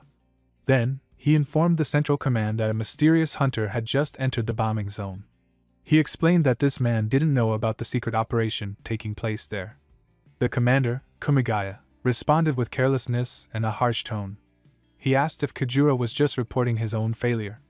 Hearing this, Kujura lowered his head slightly, clearly feeling disappointed and troubled. Still, Kujura spoke again, saying that he was not calling just to report his mistake. He suggested using the emergency broadcast system to warn the hunter about the upcoming bombing. Kumigaya tried to interrupt him angrily and began to speak louder, but Kujura cut him off with a sharp tone. He said that the mysterious man was extremely strong and that they could not afford to let someone like him die without warning. The scene opened in the communication hall, where tension filled the air. On the large monitor in front of them, Kujura appeared, connected remotely to deliver troubling news. Kumigaya sat in his chair with a puzzled expression and quietly murmured in confusion before asking about the situation. He wanted to know the level of the hunter who had entered the bombing zone. Kujura responded with sadness, saying that the hunter's level was unknown. The answer caused unease among the officers present. The hunter in charge took a deep breath and expressed his frustration. He pointed out how reckless it was that a hunter, whose level could not even be determined, had entered the dangerous bombing zone without permission or regard for the rules. He questioned why they were now being asked to issue an emergency alert for someone so careless. A girl standing behind Kumigaya commented coldly that the hunter would likely be killed by monsters before any alert could even be broadcast. Her words reflected the hopelessness they felt. Kumigaya smirked in response, clearly not taking the situation seriously. With a teasing tone, he remarked that the hunter might be foolish but at least seemed to have a talent for comedy. He added mockingly that the hunter was still lacking in training and clearly not capable of acting on his own yet. Then Kumigaya turned to a blonde-haired girl sitting next to him and directed his next words toward her. He told her that while he did not want to interfere with her subordinate, if he reported the hunter's actions to the higher-ups as an obstruction to the operation, she would also be held responsible. The blonde-haired girl, whose name was Tanasaki Miya, remained silent but her sharp eyes showed her disapproval. She was the Western commander and a level 73 golem tamer, a strong and respected figure. In her mind, she questioned Kumigaya's attitude. Even when facing a powerful enemy, he still seemed more focused on pointing fingers and undermining others instead of uniting the team. Her thoughts revealed her growing frustration with the politics and selfishness around her, especially in such a dangerous time. Tanasaki Miya silently observed the heated situation. In her thoughts, she called Kumigaya foolish, clearly unimpressed by his behavior and narrow thinking. She then reflected with concern about Kujura, the officer she had personally raised with care and discipline. Her thoughts grew more serious as she wondered why someone like Kajura, known for following orders, would suddenly try to halt an important military operation just to protect an unknown individual. She questioned in her mind just how powerful that person must be to cause such a reaction in him. There was a heavy moment of silence between the military camp and the communication hall. Then, Tanasaki Mie finally spoke, her voice calm but firm. She addressed Kajura and said that while she believed he had no intention of obstructing the operation, if he could not give them a convincing reason for his actions, she would have no choice but to personally take him to a military tribunal. Her statement carried the weight of authority and disappointment. Kajura looked shocked and began to respond nervously, trying to explain himself. But Tanasaki did not wait for his excuses. She immediately turned to Kumigaya and asked him if her suggestion was acceptable. Kumigaya clenched his teeth in frustration. Despite his annoyance, he agreed and demanded Kajura to provide them with a reason they could accept. Kajura straightened himself and responded with strong determination. He finally told them that the unknown individual he was trying to protect had defeated a level 45 Kraken spawn with a single blow. His words sent a shockwave through the room. A heavy-set officer, hearing this, thought in disbelief and then shouted aloud in shock. He said the person had strength that was far beyond an A-rank hunter, and wondered if the individual could be an S-rank hunter secretly working with the military. However, Kumigaya shook his head and denied the possibility. With a thoughtful expression, he explained that all S-rank hunters were already on other missions and that the military had confirmed there were no signals or signs from the B-22 zone where S-rank hunters operated. This meant the unknown individual was not a registered elite, making his presence and strength even more mysterious and concerning. The tension continued to rise as Tanasaki Mie turned to Kajura, demanding to know why he could not determine the level of the unknown individual. She reminded him that his scouting skills should have revealed such information clearly. Kajura, still unsettled by what he had experienced, admitted that he had been unable to see the person's level at all. This confused Tanasaki, and her eyes widened in shock as she tried to make sense of it. Kajura then explained further, his expression serious and voice steady. He confessed that after using his scouting skill on the mysterious person, the amount of information that flooded his mind was so massive and overwhelming that he lost consciousness. This revelation left everyone in the communication hall stunned. They had never heard of such a thing happening before, especially not to someone of Kajura's skill level. Kumigaya finally broke the silence and spoke with a thoughtful tone. He said that if the information overflowed like that, then at the very least, the individual must be at level 100. He acknowledged that it was indeed an extraordinary strength. However, he firmly added that they could not halt the military operation just for the sake of one person, no matter how powerful he might be. Then an older man in the communication hall stepped forward to speak. He agreed with Kumigaya, saying that as soldiers, they had a duty to complete their mission and could not let uncertainty get in the way. This man was Yuasa Nobuo, the Eastern Commander, a level 44 rock magician. He continued with a detailed explanation of the current situation. He reminded them all that the operation involved 4 entire corps, made up of hundreds of thousands of troops. The plan had been carefully built with different zones, a buffer zone, a bombing zone, and multiple soldier stationing areas. Yuasa explained that they had enough personnel to completely surround the bombing and buffer zones. The original strategy was for soldiers in each area to eliminate any monsters that survived or escaped after the bombing. However, he warned that if they were to broadcast an emergency alert right now, the sound would echo through the area and attract all the monsters at once. Instead of staying scattered, the monsters would rush toward a single point of noise, causing that area to fall under immediate and complete destruction. Yuasa Nobuo continued speaking with deep concern.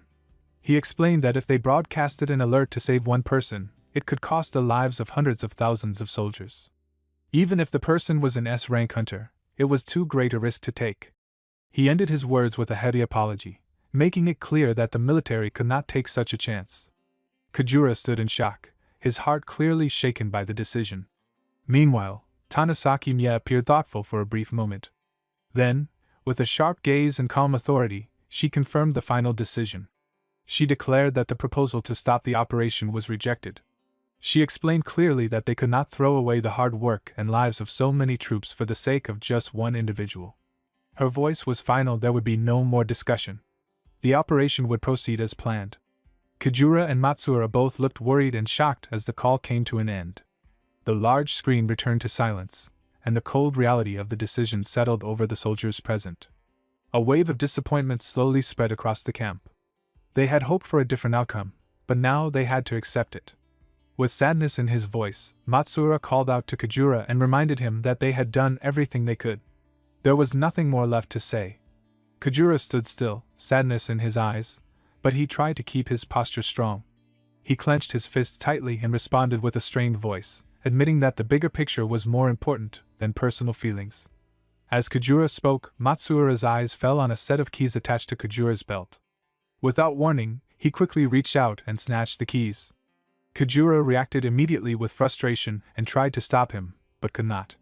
He shouted at Matsuura in anger, trying to say something, but the other man had already turned and was running toward a nearby jeep. Realizing what was happening, Kajura shouted again, this time with urgency and worry. He told Matsuura to hurry back because the bombing would start soon. Matsuura said that there were still 6 minutes left before the bombing started. He quickly got into the driver's seat of the jeep, clenching his teeth and quietly telling himself that he could still make it in time. His motivation was clear, he was ready to risk everything to complete this mission. Outside the jeep, Kajura shouted loudly with frustration. He gave a strict order to Matsuura, warning him that if he did not return immediately, he would face a court-martial, a serious military punishment. He called him by his rank and full name, trying to make Matsuura listen and stop. But Matsuura did not hear him. Instead, he focused on driving the jeep fast toward his destination. The soldiers nearby watched in shock and confusion as the jeep sped away without stopping. One of the soldiers nervously asked Kajura if they should send people to bring Matsuura back. Kajura calmly shook his head and said no. He told them it was Matsuura's own decision, and he was ready to face whatever consequences came. Kajura understood that Matsuura was prepared to take this risk because he believed in what he was doing. Meanwhile, deep inside his mind, Matsuura thought with strong determination that no matter what happened, he would make it in time. He did not realize at that moment how important the person he was trying to save really was. That person, Sora, would soon become the hope of all humanity. The scene then shifted to Sora, who stood calmly in front of a large monster. With a sharp and powerful slash, Sora tore the monster into pieces without hesitation. Matsuura Shuki was speeding through the danger zone in a military jeep, desperately trying to locate Sora. As he drove, he muttered to himself in frustration, struggling to trace Sora's movements. He questioned how Sora could have disappeared so quickly and even wondered if Sora was moving faster than a car. That thought alone shocked him, but he did not slow down. He was determined to find the man who had saved his life earlier. As the jeep approached the edge of Area X, Matsuura began to consider risky options. He thought about using the jeep's loudspeaker to call out to Sora. He knew that doing so might attract nearby monsters, but he felt he had no choice. He decided that Sora had to be warned about the upcoming bombing, even if it meant putting himself in danger. He tested the speaker with a short blow and held it tightly, his hands trembling with tension. Deep inside, Matsuura thought of himself as unfit to be a soldier, but in that moment, he was showing true courage. He shouted through the loudspeaker with all his strength, reminding Sora that he was the soldier who had been saved earlier. He warned that the area would soon be bombed and begged whoever was listening to evacuate immediately. He repeated the warning, hoping Sora would hear it in time. Elsewhere, Sora stood calmly on the corpse of a large monster he had just defeated. When he heard the voice through the speaker, he turned his head slightly, his face filled with mild confusion. He murmured to himself about the bombing and questioned if there were no other hunters in the area. He found it strange because, to him, the monsters did not pose much of a threat. However, Sora then considered the real danger: the heat and force of the bombing. While the monsters were easy for him to handle, what moved him most, though, was the fact that a soldier had risked his life and come into this dangerous area just to warn him. That act of bravery and kindness touched him deeply. He could not ignore it. Sora made up his mind that he could not allow the soldier to die because of him. Inside the moving jeep, Matsuura felt anxious as he looked out the window. He wondered if his voice had reached Sora through the loudspeaker. He was worried and hoped the warning had not been wasted. Suddenly, in the sky, a monster appeared above. It flew down and landed heavily on the ground, shaking the earth around the jeep. Matsuura's eyes widened in shock. Fear rushed through him as he realized that his loudspeaker had truly attracted monsters. He shouted to himself that he had to escape quickly. He started the jeep again, but even as he tried to flee, his thoughts went back to Sora. He worried about whether Sora had heard him, and if he was still alive. Before he could think further, Sora appeared out of nowhere and slammed the dragon-like monster to the ground, right in front of the jeep. Dust flew everywhere from the impact. Matsura was stunned by the force and speed of Sora's attack. After defeating the monster, Sora calmly walked up to the jeep and knocked on the glass window to get Matsura's attention. Matsura quickly rolled down the window and said with relief that he was glad Sora was alive. There was clear joy and amazement in his eyes. Sora, still calm but curious, asked what Matsura had meant earlier by bombing. However, there was no time to explain. Matsura looked at the timer and realized in panic that time had run out. He shouted in worry that the bombing was about to begin. Suddenly, the ground shook violently as the bombing started. Explosions lit up the sky, and the buildings around them began to break apart and scatter from the force. But Sora did not hesitate. He raised his hand and created a powerful energy shield that covered both himself and the jeep. The shield blocked the flying stones and explosive force, protecting both of them completely. Matsura looked around in awe. He had never seen such power before and was truly impressed. At the same time, back in the communication hall, a female soldier monitored the screens closely. She turned to Major General Kumagaya and reported that the bombing had been completed. Kumagaya, keeping a serious face, gave a direct order. He told her to launch the drones and check the status of the extermination. He also wanted to know where the remaining monsters were heading. A girl, who was monitoring the drones, checked the data and reported in a serious tone that no signs of life were detected in the area around the bombing zone. This was unexpected. Kumagaya, surprised and confused, asked where the monsters that had escaped earlier had gone. Suddenly, the girl gasped and reported in shock that the monsters were still inside the bombing zone. Even more shocking, the monsters that were at the very center of the bombing were completely unharmed. Kumagaya's eyes widened as he shouted in disbelief, saying it was impossible. The bombing should have destroyed everything in that zone. Beside him, Tanasaki Mie also stared at the screen with sharp, serious eyes. She demanded to see the footage from the drones to confirm what had happened. The girl quickly began typing and pulled up a video from one of the drones. In the footage, they all saw something shocking. A huge monster stood calmly, completely unharmed, and it was surrounded by a glowing shield. The girl narrowed her eyes, trying to understand. She wondered if the monster had created the shield. But then, to her surprise, she saw someone else inside the shield. It was not a monster, it was a human. Sora walked casually on the body of a defeated monster, showing no fear or damage. The room went silent for a second as everyone processed what they were seeing. Just then, the footage from the drone became blurry. The girl shouted that the drone had been attacked by a monster. A new video appeared from another drone flying directly above the scene. But that one also did not last long. The monster spotted it, reached up, and crushed the drone with its bare hands. The screen turned black. The girl turned back to the officers and reported that communication with the drones had been completely cut off. They had lost all visual contact. Tanasaki Mie stared at the blank screens with a deep frown and wide eyes. She realized something important. This attack on the drones was different from the past. It was not just wild violence. It showed intelligence. She spoke out with concern, saying that the monsters now seemed to understand that humans were using drones to gather information. Yuasa Nobuo, with a serious face and clenched teeth, gave the order to evacuate all soldiers stationed in the garrison area. Right after that, Tanasaki Mie stood up from her chair and shouted loudly that a full military retreat must begin and that the soldiers must protect the walls at all costs. But just as the orders were being carried out, the girl monitoring the drone footage noticed something strange. With shock in her voice, she said the monsters were not heading toward the walls as expected. Tanasaki Mie, surprised, asked where they were going if not toward the walls.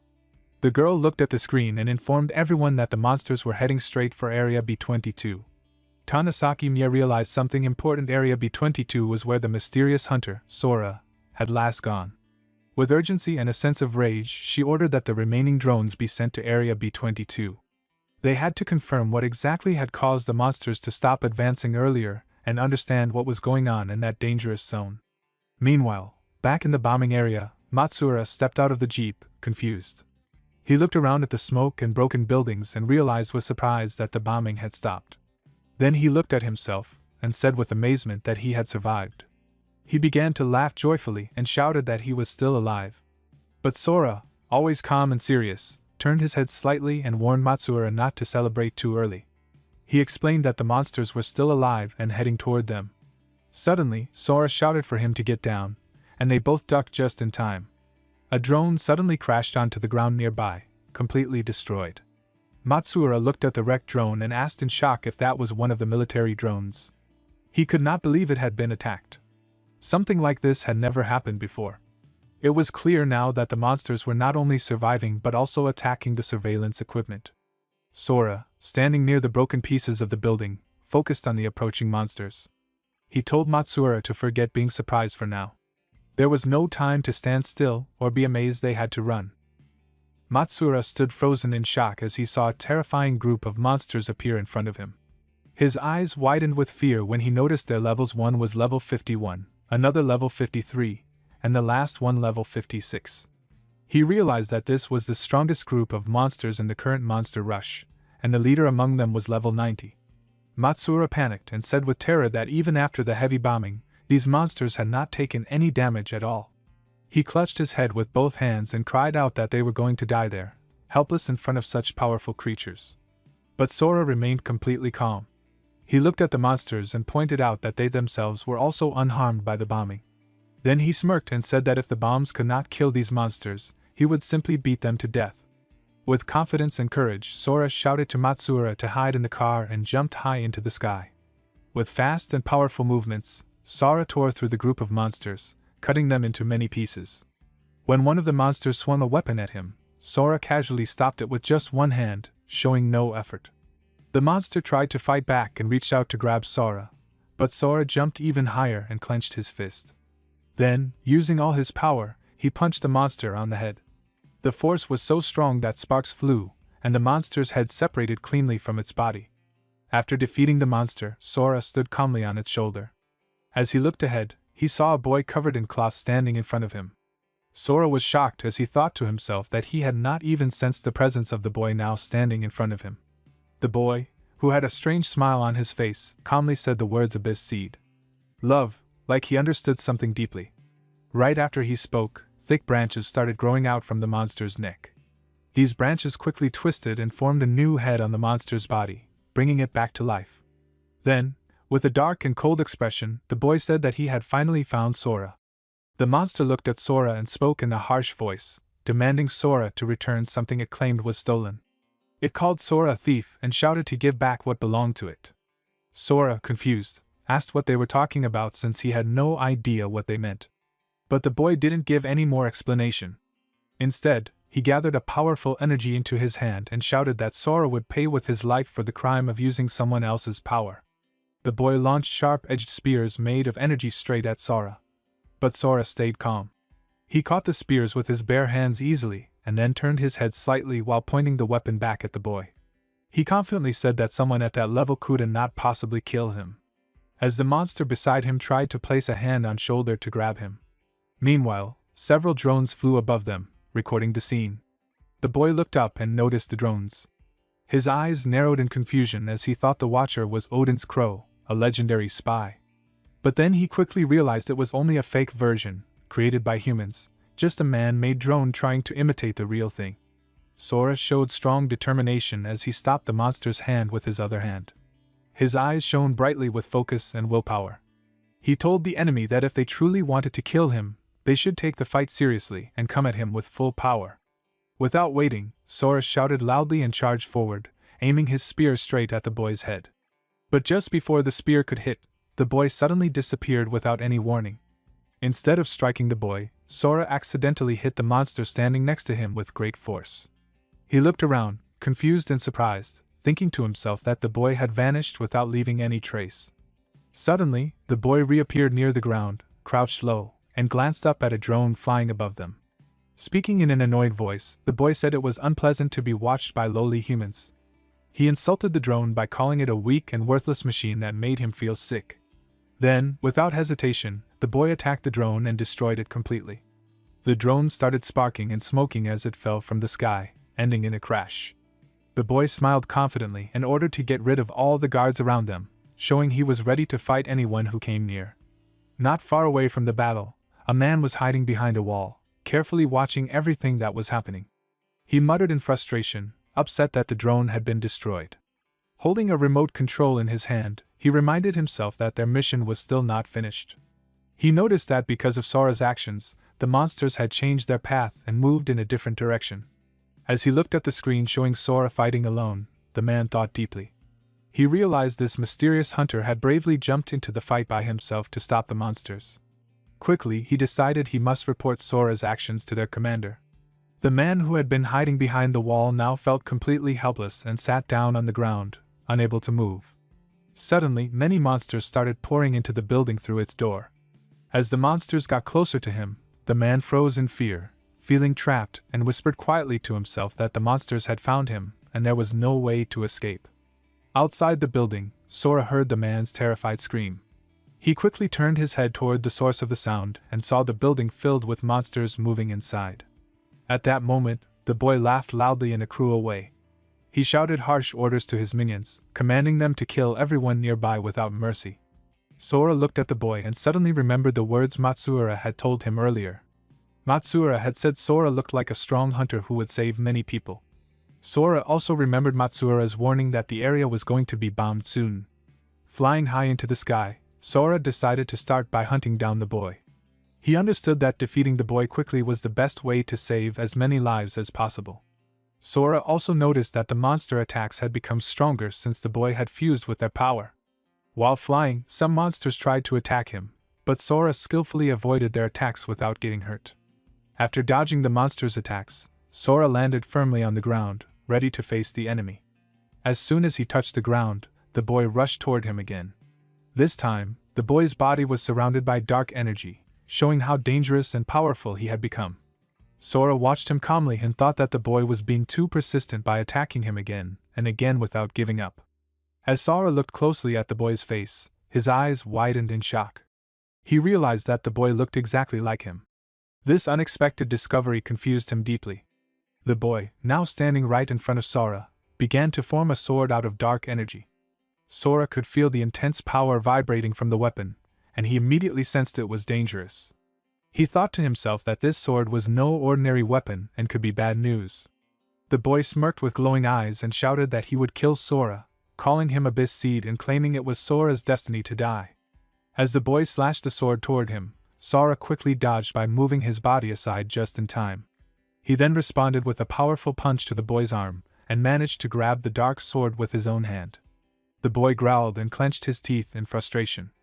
Sora raised the sword high above his head and slammed it into the ground with force. As the sword hit the ground, a large crack or path appeared in front of him, splitting the earth. He looked down at the sword with surprise and confusion, thinking that something strange had just happened. He wondered if the power had been cancelled or if he was imagining things. Then he realized that the energy he felt just now was the same as the mysterious power known as the Abyss. This made Sora even more uncertain about what he was really facing and what kind of connection he had with this strange and powerful boy. The boy who looked like Sora was flying high above the ground. His expression twisted into mockery as he clenched his teeth and shouted that taking away others' weapons was the only thing Sora seemed capable of. On the ground, Sora stood silently, gripping the mysterious dark sword. But then, something strange happened. The sword slowly started vanishing right from his hands. Sora stared at it in confusion and thought that it had disappeared. He realized that the power of the Abyss was even more unpredictable than he had imagined. He braced himself mentally, understanding that this battle might not end anytime soon. Turning his attention to the nearby jeep, where Matsuura sat watching the fight, Sora grew concerned. He knew he had to move Matsuura to safety before continuing. Looking at the vehicle's glass window, he asked Matsuura if he was good with heights. Matsuura looked confused but gave a small nod in response. Without wasting any more time, Sora placed both hands under the jeep, dug deep, and lifted it. Then, with a calm but determined voice, he said that they were going to fly. He held the jeep carefully on his shoulder and began rising from the ground, aiming to take Matsuura somewhere far from danger. Meanwhile, the boy in the sky smirked as if amused by Sora's decision. He shouted that Sora was a fool for underestimating the power of the Abyss. The boy started creating a dark sphere filled with swirling, dangerous mana. He sneered and declared that the strong did not exist to protect the weak, they existed to become the strongest. Then, without mercy, he hurled the dark sphere down towards Sora and the jeep, intending to destroy both the protector and the one he was trying to save. Sora quickly turned his head as he flew and realized the enemy was extremely fast. He thought that even if he tried to escape, the boy would catch up without much effort. Understanding that running would not help, Sora gently placed the jeep back on the ground and made a decision to fight head-on. He leapt high into the air, heading straight toward the large dark ball coming at him, and shouted with determination that he would destroy his enemy. As he flew upward, he charged his fist with glowing energy and punched the dark ball with full force. For a moment, he hoped he had succeeded, but as the outer layer of the ball broke apart, he saw something worse inside the ball. Another sphere was hidden, still untouched. Sora's eyes widened as he realized the truth. That attack had done nothing. The real danger, the core of the enemy's power, was still protected and unharmed. That inner ball was the boy's main weapon. Then, without warning, a strange new threat appeared. Thick root-like structures made entirely of dark mana began rising from the ground and stretched toward the jeep. They moved like living things, wrapping themselves around the vehicle as if trying to trap it. Sora looked down in alarm and shouted to Matsuura, telling him to get out of the car quickly. Inside the jeep, Matsuura's face turned pale with fear. He was frozen in shock, sadness, and terror, staring at the growing, twisting roots. His lips trembled as he begged them not to come any closer. Suddenly, the boy's voice echoed coldly through the air, speaking directly to Matsuura. He told him not to be scared, calling him a poor little lamb. Then, in a twisted tone of false kindness, the boy said he would send him home. At that moment, the dark roots lifted the jeep high into the air, carrying Matsuura with it. Sora's eyes burned with fury as he watched. He clenched his fists and shouted in frustration.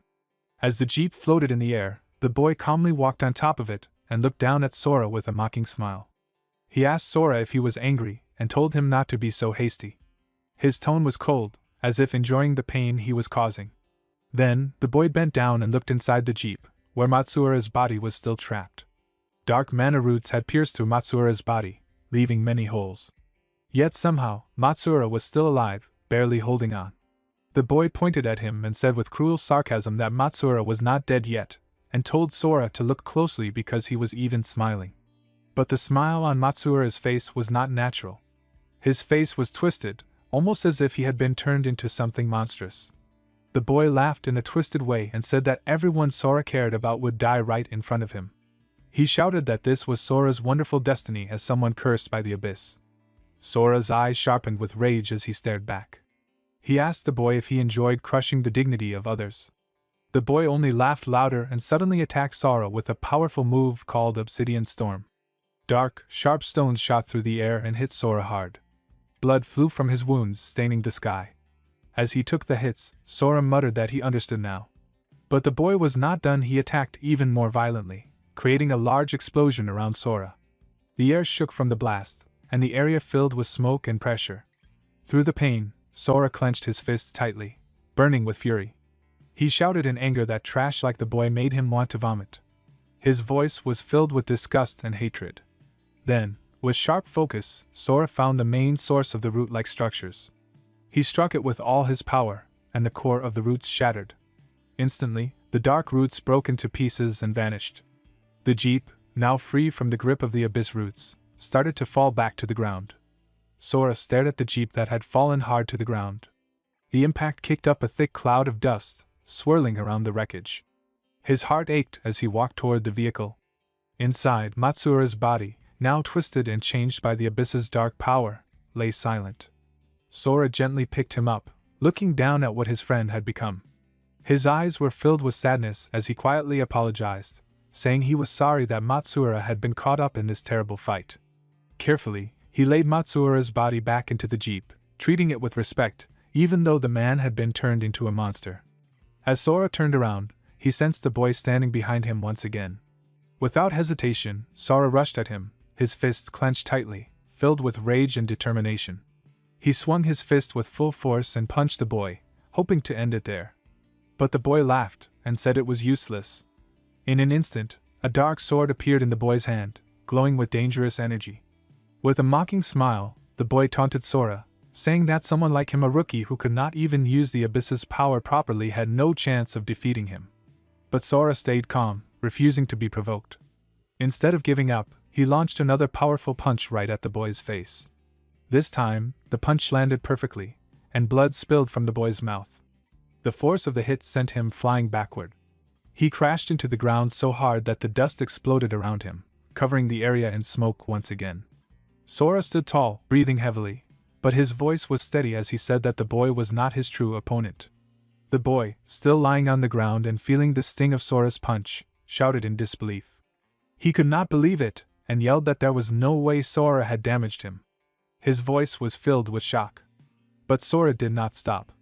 He ran toward the boy again and shouted back with fire in his voice that humans grow. He called the boy an idiot for underestimating him. The boy's expression turned serious as he clenched his teeth tightly. He admitted that things were going badly and cursed under his breath. He realized, with fear, that Sora was able to control the abyss's power just by watching his techniques. But then, to the boy's surprise, Sora suddenly stopped and moved backward instead of attacking. Confused, the boy asked where he was going. For a moment, he looked around, trying to understand Sora's next move. That was when Sora, with swift movement, appeared behind him. He jumped high into the air, preparing for strong attack from above. However, the boy reacted quickly. He was faster than Sora had expected. Just before the attack landed, the boy jumped down from the shoulder of the monster and landed safely on the ground. While standing there, catching his breath, he admitted that Sora was tougher than he had thought. His tone was no longer mocking but serious. Sora, now hovering in the air with a sharp gaze, stared down at him. He said that even if the boy could run, the massive creature standing behind him, the monster, could not escape. The battle continued to grow more intense as Sora focused his energy and used a powerful technique. A bright splash of energy shot through the air and struck the ground, cutting right through the body of the giant monster. The boy watched with wide eyes and thought in shock that Sora was trying to use the same technique again. But this time, Sora had improved. He shouted with determination that he would crush the main body's core. As Sora activated his ability, many root-like structures made of energy rose around him, glowing with power. The boy stood frozen, thinking it could not be possible. He could not believe what he was seeing. Just then, the sun suddenly shone brighter in the sky. Its light hit the dark roots surrounding Sora, and the roots made of dark mana started burning in the sunlight. At the same time, the large monstrous body that had been standing behind the boy began to disappear, breaking apart as if it were melting. Sora jumped back down to the ground, landing safely as the last of the creature vanished. Standing firm, Sora looked directly at the boy with sharp eyes. He spoke with strong intent, saying that the next one to fall would be him. The boy, feeling cornered and furious, raised both of his hands above his head and began gathering dark mana into a massive energy ball. He shouted with frustration that he would remember this and called out the name of his final technique, Shadow Unity. As he formed the dark energy ball, something strange began to happen. All around the battlefield, monsters made of dark mana began appearing. They were all different shapes and sizes, but they were not there to fight. Instead, they were drawn to the ball of energy the boy had created. One by one, they started to die, their bodies breaking apart and mana being absorbed into the ball. The energy within the ball grew stronger and darker as all of the creatures became part of it. The dark storm created by the boy's final technique raged violently, and Sora had to cover his body with his arms to protect himself from the pressure and energy around him. The force was strong, and the ground shook, but Sora held his ground. After a while, the storm slowly faded and the area became quiet again. Sora looked around carefully, but the boy was nowhere to be seen. He realized with frustration that the boy had used that massive technique only as a distraction to escape. Sora let out a tired sigh and muttered that his clothes were in pieces after the fight. As he took a moment to calm himself, his eyes landed on the small photo he always carried. It was a picture of his mom and dad. He picked it up and looked at it with a soft smile, feeling relief that it had survived the battle. He said he was glad the photo was still safe. Then, remembering Matsura, he walked toward the jeep. He opened the door and looked inside. Matsura was still lying there, unconscious but alive, resting on the seat. Sora looked at him with concern and said quietly that Matsura's family must be waiting for him. Sora leaned in and gently removed a small locket from around Matsura's neck. He held the necklace in his hand, gripping it tightly with deep feeling. His eyes burned with determination as he thought to himself that he would take Matsura home. There was no way the Shadow Boy was really finished. That enemy had absorbed the power of so many dark creatures he could attack again at any moment. Sora knew he had to be ready for whatever came next. But as he stood there holding the locket, A dark memory came back to him, the boy's cruel words during the battle. He remembered how the boy had told him that everyone he cared about would die right in front of him. That this was his terrible fate as the Abyss Seed. Sora suddenly became worried as a serious thought entered his mind. He realized that it would be dangerous if the shadow enemy reached the evacuation center before him. With that fear rising in his heart, he knew he could not waste any time. He had to go back quickly. Without hesitation, he rushed toward his destination at an incredible speed. He moved so fast that it looked like the air itself was being pushed aside by his presence. Some time later, Tanasaki Mie and her team of soldiers arrived at the scene where the bombing had taken place. The area was filled with destruction, broken buildings, rubble, and signs of a massive battle. As she looked around with sharp eyes, Tanasaki turned her head toward one of the soldiers and gave a strong command. She ordered the drone squad to carefully investigate the surroundings and said that not even a rat should be allowed to slip by unnoticed. She also told all the other teams to stay alert and ready for anything. The soldiers began spreading out, walking toward the highest point of the ruined area. One of them looked at his screen in shock and called out to the chief. His eyes were wide as he noticed something unexpected. But Tanasaki, standing high on a pile of stones and broken buildings, interrupted him before he could finish. She had already seen what he was talking about. All around them, the bodies of defeated monsters were scattered on the ground. She confirmed that all the enemies had already been taken down. Without wasting time, she turned her head and shouted new orders. She told the team to search for any remaining drones, to collect any kind of information they could find, and to report anything important immediately. One of the soldiers nodded in response while looking at his screen and got to work. Meanwhile, Tanasaki clenched her teeth as she thought deeply. She noticed clear signs of a fierce fight in the area. She remembered how Lieutenant Kajura had said that a strong hunter had survived the bombing.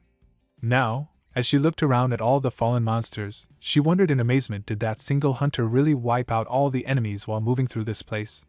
As Tanasaki Mie stood deep in thought, trying to make sense of everything that had happened, one of the soldiers suddenly shouted for her attention. He was standing near a drone that had fallen to the ground during the battle.